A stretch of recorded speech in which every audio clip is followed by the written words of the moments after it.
assessment of the knee. So again, you would make sure that you're looking at a bilateral comparison. This video is just to show you the individual movements and palpations and muscle tests, etc. Okay, so first of all we're going to look at flexion and extension of the knee actively. So what I'd like you to do is just to pull your toes up towards you and push the back of your knee into the back of the bed. So toes up, back, that's it. And then I want you to drag the heel of your foot along the couch towards you as far as you can. Okay, what we can do, remember, is if we're making a comparison, we could just put our finger in line with that when we then swap to the other side so that we can stand here and watch and see what the difference is in range of movement. Then from there, if you just push it out as far as you can, toes up towards you, knee into the back of the bed and relax. Okay, so that's from extension to flexion, back to extension. Next up is rotation. So what we're going to get the patient to do is just to lift their knee up into this position here, so it's flexed, so kind of 90 and 90. Just hold your position there. Try and keep your knee as still as possible, or your thigh as still as possible from here. I'd like you to turn your foot like you're waving at someone that way. So foot that way and foot that way. And you're looking for the motion that's occurring here. My hand here is not, I'm not holding, I'm just trying to give them a little bit of kinesthetic awareness, so they've got a little bit of sensitivity to my touch. If you want to have a better look, then you can obviously look from this end to see how much they are rotating inwards and outwards. Okay, back down. Okay, next up is the passive version where you're going to be doing it. So we're going to hold on to the top of the knee here, so I'm just going to do this side so you can see a little bit easier. Holding on onto the knee, coming into the back of the heel, we're going to push it into end of range extension, then release onto the front of the ankle, underneath the knee, so we can release and unlock it so they feel supported by you. Then part way up, back onto the top of the knee, and then bring this up into flexion as far as you possibly can go. And then take it back out again, supporting underneath. Hand comes back on top. Again, above the patella, don't push on the patella, and push it into terminal extension just there. Okay. Then for rotation of the knee passively, so you can use your forearm to help you on rotating laterally in this position. So we can rotate laterally and then to rotate back in medially and then rotate back out laterally. Okay, and relax and back down. Okay, moving on to the muscle test. So the first one is quadriceps as a group. So if you can just slide down the end of the bed until your knees are just hanging off the edge. That's it. And then just push it right the way back so we've got support in the back of there, so they're not sort of bending their knee over the edge of their thigh over the edge of the couch. You need to get yourself into a position where you've got good strength, where you can use your body weight, because that thigh could pick me up. Okay, so we need to come down in here, get your hands in a decent position where essentially what I can do is lean on their leg. Okay, and I'm just going to ask you just to straighten your leg into my hand until you feel it there. That's it, and just start to resist. Keep going, keep going, keep going, and relax. Okay, if needs be, they can also hold on to the back of the bed. Obviously, Neil's leg is out here so that you can see. You don't need to do this when you're testing. Okay. Okay, next up is vastus medialis. Okay, so the vastus medialis of the quadriceps here. So that works in a slightly flexed position of around 30 degrees. So it's forearm underneath, hand on top of the other leg, not on top of the patella, just above it. And this side here, what they're going to do is they're going to try and straighten their leg up this way. So you've got to get your elbow up over the top. So again, it's using your body weight so I can lean down against this leg. Okay, so you're going to try and straighten your leg upwards this way. Okay, and then just start to resist for me. And resist, keep going, keep going, keep going, and relax. Okay. Next up is rectus femoris. So we're going to move them over towards me at the edge. We need to stay on this side so they've got some feeling of stability, that they're not going to fall off the edge of the bed. If they want to, they can also put their hand onto the side of the bed just so they've got some stability, they feel like they're holding on. Then what we're going to do, so if you need to, you can move slightly further down the thigh, depending upon how long your levers are and how strong you are. So we're still offering them that support. What they're then going to do is you're going to ask them just to raise their knee up until they reach your hand. That's it, so it's there, and you're going to push down against that. Then they're going to start to straighten their knee until they reach your other hand, and then it's down here, around about 30% strength, the rest of it down on your other arm. Okay, so just start to resist for me, and resist, resist, resist, and relax. Okay. Okay, next one is the tensor fasciae lata via the iliotibial band. So if you can turn on your side towards that way. So the knee underneath needs to be stabilising, or the leg underneath is stabilising them in a kind of a triangle shape, and make sure the rest of their body is nice and straight. And then this side here, leg out so that it's a straight line all the way up their back, pillow underneath their head so they're nice and supported. Just hold your leg in that position for me. You want to make sure their foot is facing forward as well.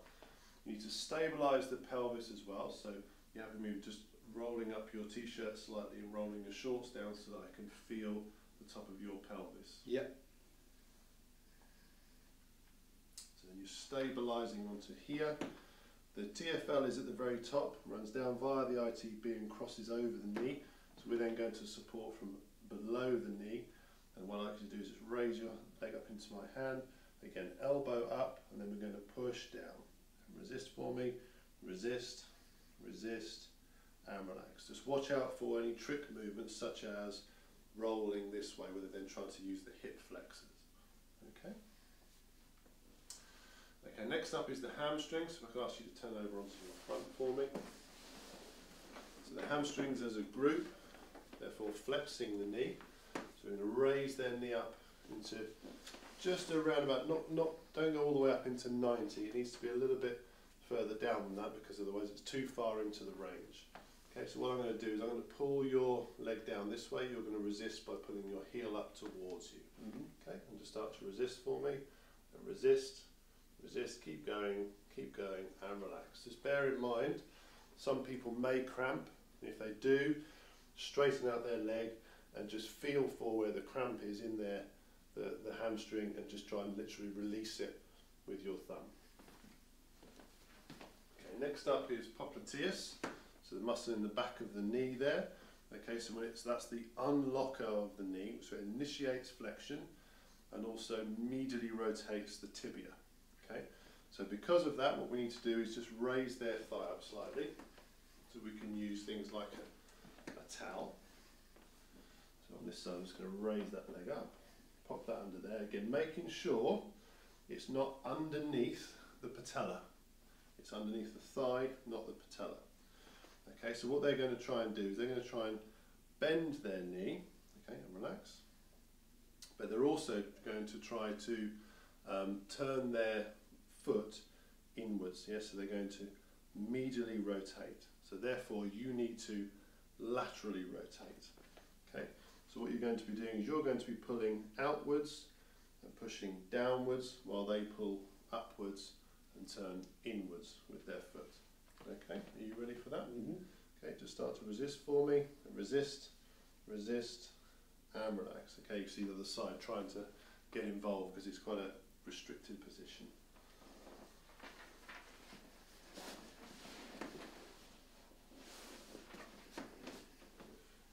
Gastrocnemius is the next one. You know how to do that. We've already done that on the ankle, so if so, have a look at that video. It's laying prone, hand on here against the front of the thigh. Okay.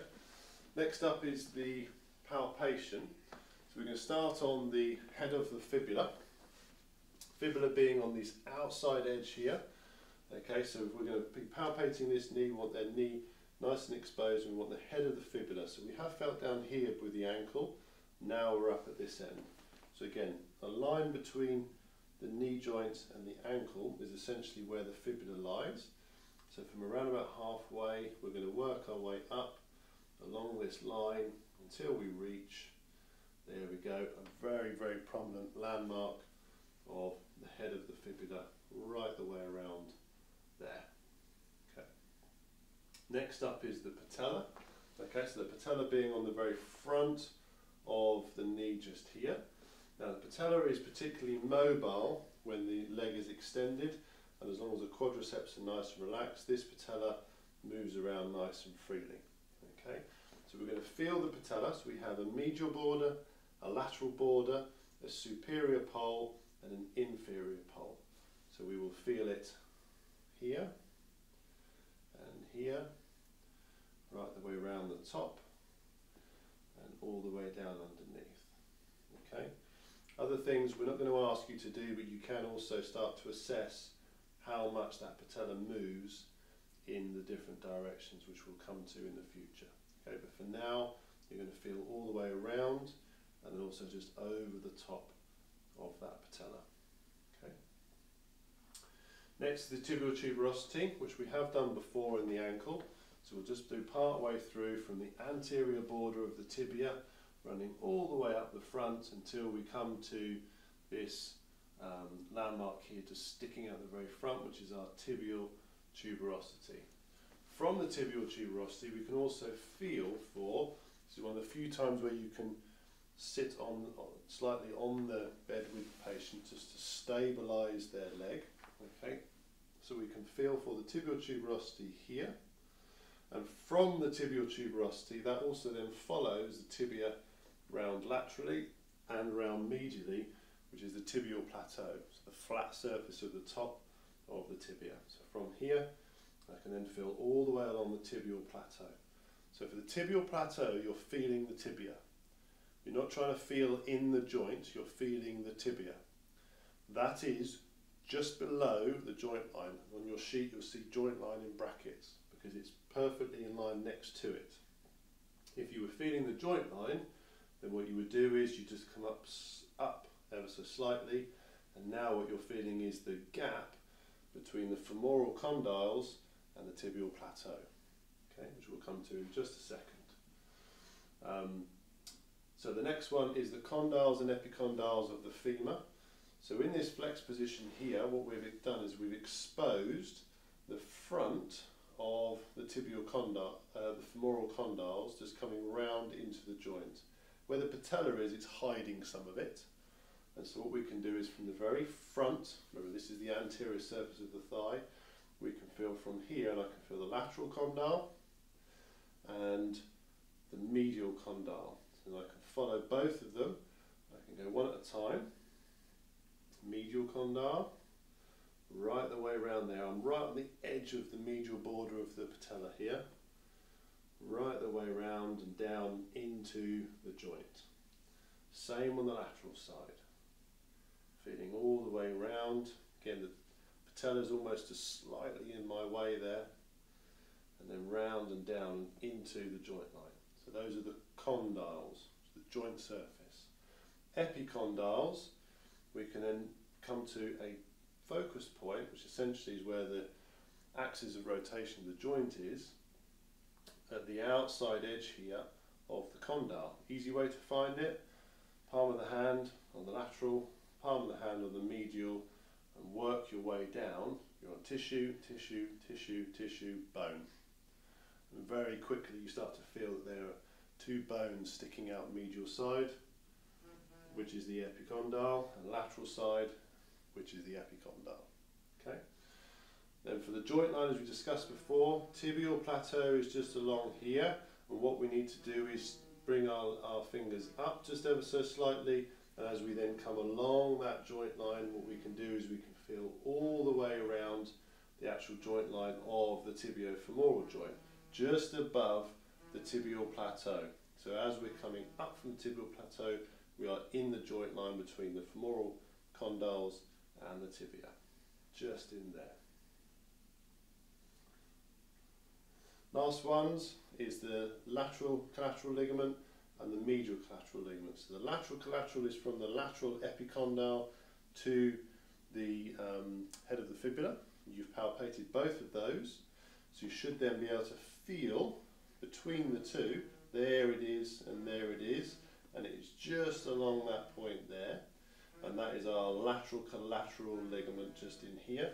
Whereas for the medial collateral, Again, same thing, we can bend our knee up here, coming from the medial epicondyle, which is then just there, and it comes down and anteriorly, it's a much broader band, down and anterior onto the medial tibial flare, which essentially is where, from the medial border, it flares out. Yeah, so it comes up and flares here. It's just down into there. From there to there, much broader and flatter. Not very easy to feel. The lateral collateral sometimes you can feel, medial collateral not so easy. But that is its path, and as long as you feel its path, then you would be able to feel if it was painful or not. Okay? That's the end of the knee assessment.